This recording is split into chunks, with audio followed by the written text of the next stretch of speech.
नवीन श्रीवास्तव, आप देख रहे हैं अमेज नाउ की एक स्पेशल स्टोरी। आज हम आपके सामने लेकर आए हैं एक विषय, आस्था या अंधविश्वास। धरती पर दो प्रकार के मानव ने जन्म ले रखा है, एक है आस्तिक और दूसरा जिसका आस्था से दूर दूर तक कोई वास्ता नहीं। अब यह समाज इन दोनों के साथ सामंजस्य बनाते हुए किस तरह से चल रहा है, यह तो वही बता सकता है। जी हाँ, बात उठी है आस्था की, जिसे विदेशी और ईश्वर में विश्वास न रखने वाले चमत्कार कहते हैं। भारत भूमि पर पैदा अधिकांश मानव ईश्वर और प्रकृति में जितना विश्वास रखते हैं, उतना शायद किसी अन्य भूभाग पर जन्मे मानव के वश में नहीं। आइए हम आपको सीधे सीधे गुरु गोरक्षनाथ की धरती के सहजनवा कस्बे में ले चलते हैं। यहाँ एक सज्जन है विनोद सिंह, जिनका भरा पूरा आस्तिक परिवार है और विनोद सिंह पिछले कई दशकों से प्रत्येक सोमवार भगवान शिव के बड़े ही विधि विधान से पूजा अर्चन करते चले आ रहे हैं। हवन यज्ञ भी करते हैं। इनके हवन यज्ञ करने का ढंग थोड़ा जुदा है। इनके साथ न कोई पुरोहित होता है, न परिवार का कोई अन्य सदस्य। बड़े सवेरे एकांत में अपने ही घर के परकोटे में।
लॉकडाउन में जब सारी दुनिया एकांत हो चली, लोग अपने घरों में कैद हो गए, तो विनोद सिंह भी अपने हवन यज्ञ का बनाया हुआ वीडियो उस दौरान देखना शुरू किया।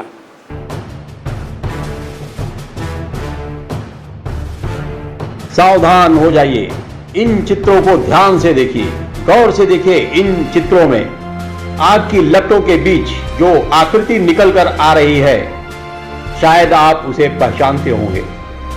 जी हां, घबराएं नहीं, ये चित्र शायद जाने पहचाने से हैं। कुछ देवी देवताओं के चित्र हैं। आपको कंसंट्रेट करना होगा, आप पहचान सकते हैं।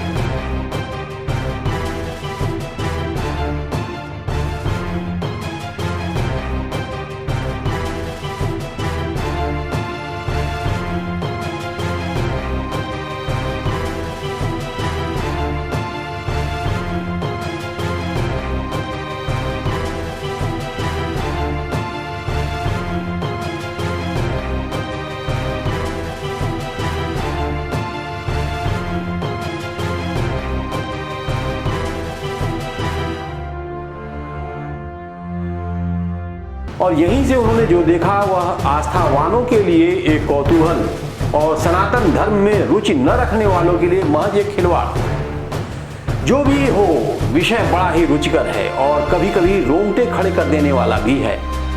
विनोद सिंह अपने वीडियो को एक विशेष ऐप के द्वारा छोटे छोटे कई खंडों में फोटो क्लिप तैयार कर उसे निहारना शुरू किया। और जब उस स्टिल फोटो को देखना शुरू किया तो पहले तो अचंभा और फिर आस्था और विश्वास का प्रतीक बनता चला गया। क्योंकि विनोद सिंह भगवान भोलेनाथ के अनन्य भक्त हैं, इसलिए उन्होंने इसे अपने ऊपर भगवान की कृपा मानी।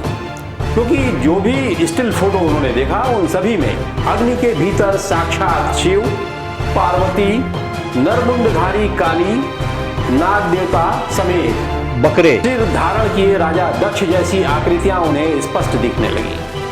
व्याकुलता तो तब बढ़ी जब हवा के झोंके के साथ नागवेशधारी आकृति बगल में रखे शिवलिंग को नमन करती दृष्टिगत हुई। आप इन तस्वीरों को भी खुद भी गौर से देखें, जो भी निष्कर्ष निकलता हो वह आप जाने। लेकिन हम इसीलिए इस कार्यक्रम को लेकर आए हैं, इस हवन कुंड, अग्नि और फिर अग्नि के भीतर की वो आकृतियां जिसे आपको देखना ही होगा।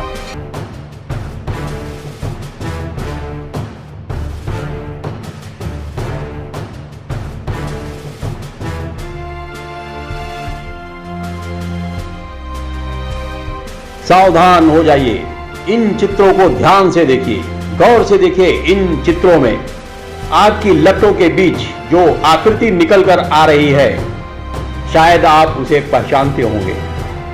जी हां, घबराएं नहीं, ये चित्र शायद जाने पहचाने से हैं, कुछ देवी देवताओं के चित्र हैं।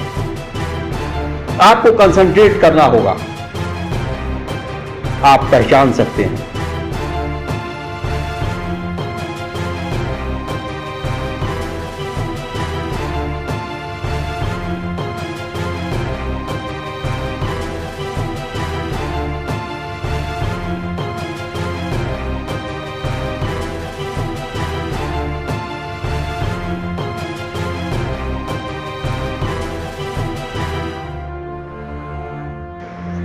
विनोद सिंह का मानना है कि बेल का पत्ता यानी बेलपत्र, जिस फल को सिरफल बोलते हैं, ध्यान होगा कि उस सिरफल के 3 पत्ते एक साथ जुड़े होते हैं और उसे भगवान शिव को बड़ा पसंद है, ऐसी मान्यता है। जब हवन कुंड में नारियल के साथ बेलपत्र को विनोद सिंह रखते हैं तो सब कुछ जलकर खाक हो जाता है, लेकिन वह बेल का पत्ता झुलस जाता है, लेकिन राख नहीं बनता, खाक नहीं होता। जी हां, गौर से देखें, इस पत्ते की आकृति कौन सी बन रही है, शायद आप पहचान रहे होंगे। कोई और नहीं, नाग की आकृति बनती दिख रही है। सब कुछ खाक होने के बाद भी।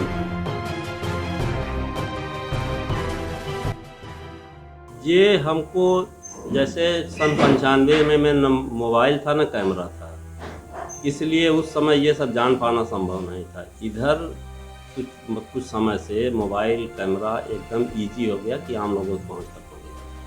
तो हम हवन करते रहते थे, घर के बच्चे उसका वीडियो बना के अपना देखते थे और लोगों को भेजते थे, लेकिन हम उस पर उतना ध्यान नहीं दे पाते थे। फिर पिछले साल 2020 में सरकार द्वारा जब लॉकडाउन लगा दिया गया और लगभग 1 साल के आसपास तक घर से निकल पाना बड़ा मुश्किल था और घर में समय बिताना मुश्किल था, तो घर में अपना हम हवन कर उस दौरान भी हम हवन करते थे, बच्चे अपना वीडियो बनाते थे। एक दिन बच्चे वीडियो देख रहे थे तो हमारे मन में जिज्ञासा जगी कि हम भी देखें। तो हम उसको वीडियो देख रहे थे, हमको उस अग्नि में कुछ आदमी की आकृति पहली बार दिखी थी 7 मई 2020। जी, पहली बार हमको दिखी थी। हमको बड़ा आश्चर्य हुआ। फिर उसका स्क्रीनशॉट लेके उसको हम कई लोगों को दिखाए। कुछ लोग कहे अजूबा है, कुछ लोग खिल्ली भी उड़ाए, कुछ अपना जिसको जो समझ में आया। अब चूंकि जब एक बार हम देख लिए तो हमारे मन में जिज्ञासा ये पैदा हो गई कि अगर एक बार ये आ रहे हैं तो हो सकता हो बार बार आते हैं। उसके बाद फिर हमने जितनी बार हवन किया उसको रिकॉर्ड करके बहुत ध्यान से देखने लगे, जैसे प्ले करके, पुश करके, उसको स्लो करके देखने लगे। उसके बाद हमको जो भी चीज़ दिखना हुआ कि हमारे आश्चर्य की सीमा नहीं रही। जिसका सारा वो स्क्रीनशॉट हम आपको दे सकते हैं और दिखा सकते हैं। और सबसे आश्चर्य की बात यह है कि उसमें जितने भी हवन कुंड की अग्नि के लौ में जितने भी चिन्ह दिख रहे हैं सब महादेव और माता पार्वती से ही संबंधित हैं। जैसे अग्नि से सांप निकल के जाना, अग्नि में शेर की आकृति बन जाना, और राजा दक्ष का जब मुंडी काटे थे तो बकरे का मुंडी लगाए थे। उस अग्नि में बकरे की मुंडी एकदम स्पष्ट आपको दिख जाएगी। अग्नि में काली जी का चेहरा आपको दिख जाएगा। अब अग्नि में चेहरा दिख रहा है जो काला है, वो औरत का चेहरा है, लेकिन उसको काली जी नहीं कहा जा सकता है। लेकिन जब उनके गले में आप देखेंगे तो ये मरे मुंड का मतलब नरमुंड उनके गले में आपको दिखेगा। तो इससे ये सिद्ध होता है कि वो काली जी हो सकती है।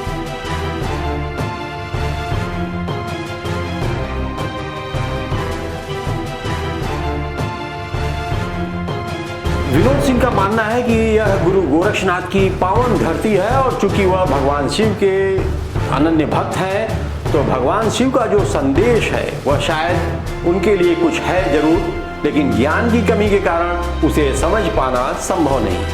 ऐसे में विनोद सिंह खुद ही स्वीकार करते हैं कि उन्हें किसी ऐसी महान आत्मा की तलाश है, जरूरत है जो उनका मार्गदर्शन करे। हमने कुछ लोगों से भी बात की जो शायद ईश्वर में विश्वास रखने वाले हैं और उन्होंने भी स्वीकार किया यह भगवान शिव की, भगवान भोलेनाथ की महान कृपा है। शिव से जुड़ी हुई आकृतियाँ उसमें शंकर जी की नृत्य करते हुए भी आकृति है। अच्छा। और उनके नाक का ऐसे अग्नि में से नाक निकल के जो शिवलिंग की तरफ उसको नमन कर रहा है जाके। कुछ ना कुछ दिव्य इशारा है ईश्वर का, उसी तरह का इशारा लग रहा है कि भगवान आ रहे हैं, कुछ कहना चाह रहे हैं, दर्शन देना चाह रहे हैं। हम समझ नहीं पा रहे, उतना हमारा ज्ञान नहीं है। हाँ, कई लोग को दिखाया है हमने, कहीं जाते हैं कहीं दिव्य मंदिर उंदिर पे बाबा लोग से पूछते हैं, थोड़ा थोड़ा ज्ञान बताते हैं बाबा लोग और दोस्त लोग। कई लोग खिल्ली उड़ाते हैं, कई लोग कहते हैं हाँ अच्छा है, कुछ ना कुछ है।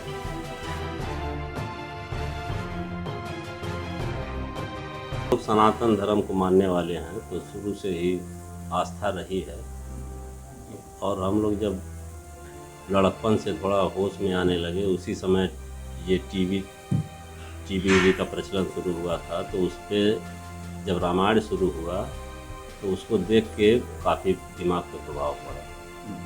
वैसे तो मनोरंजन का साधन उस समय कोई था नहीं, सन 85, 90, 95 में मनोरंजन का साधन वही या तो रामलीला हुआ करता था या मेला वाला हुआ करता था। लेकिन जब टीवी चला और टीवी पर ये रामायण धारावाहिक शुरू हुआ तो ये हमारे ही क्या सबके दिमाग पे बहुत गहरा प्रभाव डाला, जिससे ऋषि मुनि समाज का कल्याण करते थे। तो अब देख के हमारे मन में भी जिज्ञासा जगी, जब ऋषि मुनि के यज्ञ करने से देवता निकल के समाज का कल्याण कर सकते हैं तो हमारे करने पे क्यों नहीं निकलेंगे। इसी जिज्ञासा से हमने यज्ञ करना मतलब हवन करना शुरू किया। दूसरी तरफ एक और सत्य जिससे हम आप इनकार नहीं कर सकते, सतयुग से द्वापर काल तक और तमाम धार्मिक ग्रंथों पुराणों में भी यह बताया गया है। यहाँ तक कि इस आधुनिक काल में भी बनी तमाम भक्ति प्रधान फिल्मों में हवन कुंड में यज्ञ के दौरान अग्नि के बीच से देवताओं का अवतरित होना और कुछ क्षण बाद लोप हो जाना बड़ा ही स्वाभाविक प्रक्रिया रही है। अगर यह सत्य है तो वह विनोद सिंह के अग्निकुंड से निकलने वाली आकृतियां असत्य क्यों, खिल्ली क्यों उड़ाई जा रही है, यह एक यक्ष प्रश्न है। न सिर्फ आपसे बल्कि आधुनिक मंगल ग्रह पर जाने वाले समाज के तमाम लोगों से भी। तो देखते रहिए अमेज नाउ। कैसा लगा यह कार्यक्रम हमें जरूर अवगत कराएं। नमस्कार।